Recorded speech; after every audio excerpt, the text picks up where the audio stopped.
Welcome back for another lecture this evening. We want to look at office practice too. And under this content, under this mode, we want to look at the definition and importance of office practice, types and function of an office layout and workload organization, modern trend in office management. When we are talking about office practice, we are talking about the standard procedures, systems, and methods used to carry out administrative and clerical tasks in an organization. It includes record keeping, communication, documentation, office management, and the use of office practice. That will take us to the importance of office practice. One of the importance of office practice, we have efficiency and productivity. Under this, it will ensure the smooth business operations. When you try to look at the keeping and the method of administrative work, it will make sure it will enable you to achieve the effective and enable to achieve your goals as a clerk or as a business operator. Then record keeping. Under this, we have maintaining, organized, and accurate documentation.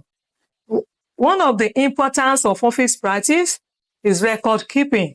In terms of you maintain, you organize, you keep accurate documents of your incoming and outgoing mails, especially the correspondence that you make use in day-to-day activities in the organization. Then communication. This facilitates internal and external communication in terms of verbal, written, oral, any types, because without effective communication, you cannot achieve the aims and goals of the organization. Then customer services. It helps in handling clients professionally. If you don't have a good rapport with your clients, there's no how you can achieve and you can have your goal being achieved in a certain place. At the same time, when you have a good intimacy with your customer, you can achieve your goal, and at the same time, method and ways of handling them. Then another importance of office practice is decision making. Provides necessary data for informed decision. Then it also ensures adherence to law and organization policies in terms of the rules and organization, in terms of the rules and principle in the organization. That will take us to the types of offices. We have a traditional office in terms of physical workplace where employees perform their tasks. There are a lot of traditional office that when you are there, it can be open, it can be closed. It depends on the method you want to practice in that traditional office. Then we have the virtual office. This goes with a digital setup where employees work remotely. Anywhere you are, you can work. You can be in the car. Anywhere you are, you can work there. That is type of virtual office. Then we have another one that is open plan office. This type of open plan office, large share workplace without partition. Everybody is just an open floor, whereby you stick to your work. That one too has a merit and demerit, whereby you work together in terms of distraction and so many things there. In terms of the noise, distraction, you cannot work at the same rate. At the same time, people cannot cooperate at the same level. Then we have the private office, individual offices for managers or employees. In this private office, you keep to yourself. You don't bother whether somebody is coming because you have your own personal room to yourself. You have your own personal office to yourself. You have your own personal equipment to yourself. You can do anything and there will be no distraction, and you can operate at any level. That's private office, unlike the open office. Then we have the co-working space. In this co-working space, shared office environment for free lancer and startup, whereby you work collectively, you work together, and when you work together, you achieve the aims and objectives collectively. And This time around, we have the function of an office. When we talk of the function of an office, we have the information management. Receiving, in terms of information management, in the office, you receive information, then you store your information, you distribute your information, you safeguard your information. At the same time, you keep your information for further usage. Then we have the communication. Another important function of an office is communication. It will teach you the method of handling the mails, calls, official correspondence, and here, you're able to know how to manage, especially whether the mail is coming, whether it's an outgoing mail or inward mail. Then at the same time, the one you put your call, how to answer people effectively and efficiently. You know, there are rules and ethics in all this. Then we have the clerical work, filing, typing, and document preparation. This time around, you have to be very careful because when you are trying to file in your document, you must not mix the inward mail with outgoing mail. At the same time, when you are trying to sort or you are trying to arrange your mail, you should know the mail when you are receiving the incoming mail. You should know the mail mark for urgent, immediate, emergent, or private, or for the attention of. Most especially for the attention of or private, the clerk or the secretary dare not open the mail until the owner of the mail receive it. Then, in terms of this documentation, when you are typing, you have to take note of, in terms of proofreading what you are typing, clerical work, in terms of filing, typing, and document preparation. I said here, all you need to do, you have to take note of the incoming mail. This incoming mail, you have to check whether the mail is marked private, the mail is marked for the attention of, or is marked immediate or urgent. When it is marked for the attention of, you dare not open as a secretary or clerk until the owner of the mail is around or receive the mail. Then, at the same time, you are in time of typing the document. You have to check the correspondence effectively to make sure there is no error, and that's where proofreading comes in. Then, I'm prepared for the documents that you are handling. Then, at the same time, financial transaction is another important function of an office, whereby budgeting, you prepare the payroll, then an accounting process. You have to know the importance of budgeting in an office. You have to be very, very careful about it because in a situation whereby you open an office by January, you have to prepare the budget to forecast the future and to know exactly what you want so that it will not affect the financial preparation or the budget of the organization. In terms of the payroll, adequately, you have to prepare the payroll of your staff and make sure that you take note of that so that your staff can receive their salary or their wages as when due. Then at the same time, that will take us to another one, that's customer relations, managing clients and handling inquiries. In this time, managing clients, there should be a kind of, a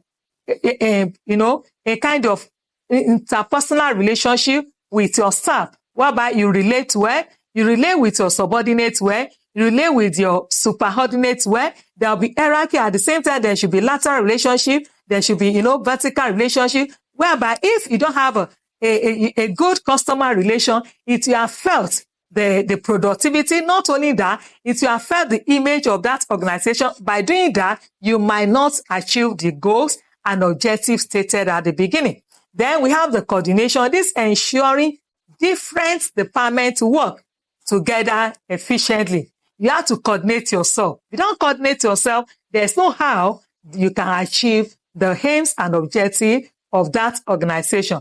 That will take us to another types of office layout. It's another subtopic under this module 1. That is types of office layout. We have many types. We have the traditional layout, separate cubicles or rooms for employees, whereby they just partition it. You have seen example of that in banking industry, whereby you go to the bank, you see them partition it, everyone takes to their own work, stick to their work. So in this traditional layout, we have separate cubicles or rooms for employees. And we have another one, open plan layout. This open plan layout, large space with minimal partition for collaboration. There will be a kind of minimal partition within the same vicinity, whereby they can see each other. Not only that, They can at times work, but not necessarily mean that they are going to be disturbing each other. Then we have a modular layout. It's a flexible setup with movable partition. You can move it at any time you want to move. That's a flexible one. We call it a modular layout, and it's very effective. And we have another one. We have the hybrid layout. This hybrid layout is a combination of both open and private spaces. We have discussed on the open and at the same time private. When you combine the two together, it will give you hybrid layout. That will take us to another subtopic, as I've said, workflow organization. Workflow organization, what does it mean? It refers to the sequence of tasks and processes in an office. Sequence of tasks, don't forget. Workflow layouts, workflow organization is reversed to the sequence of tasks and processes in an office, whereby efficient workflow organization, which involves defining your responsibilities.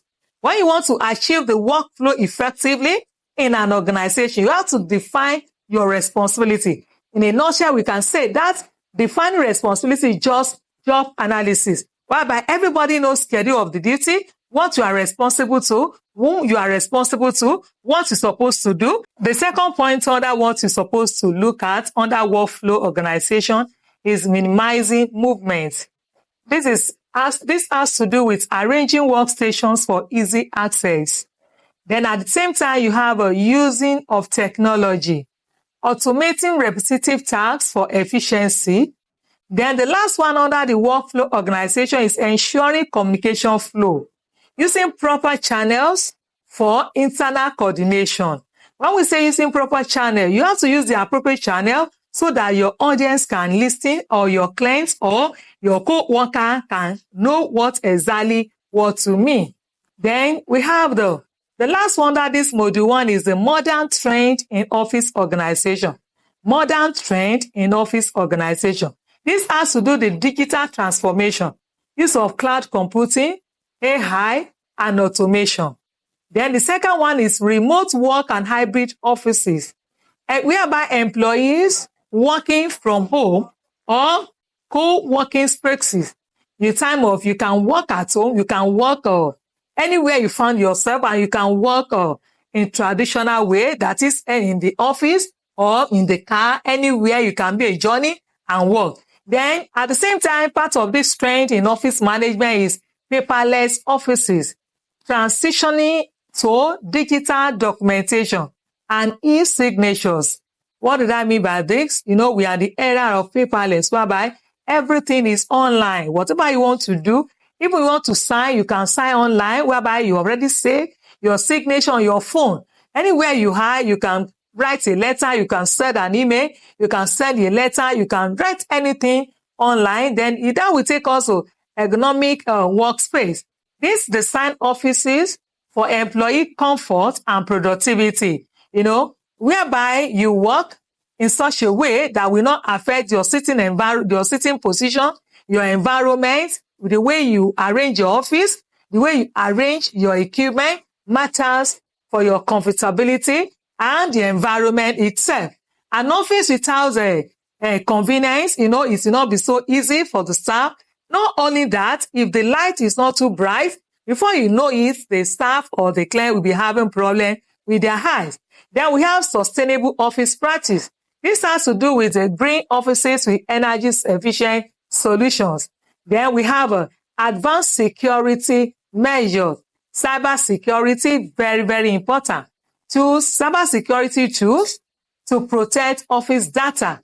That is, anywhere you are, this provision has to be made, because if there is no cyber security tools to protect all the information what you are using, it will distort or jeopardize the organization goals and objectives. Then the last one but not the least is the collaboration tools.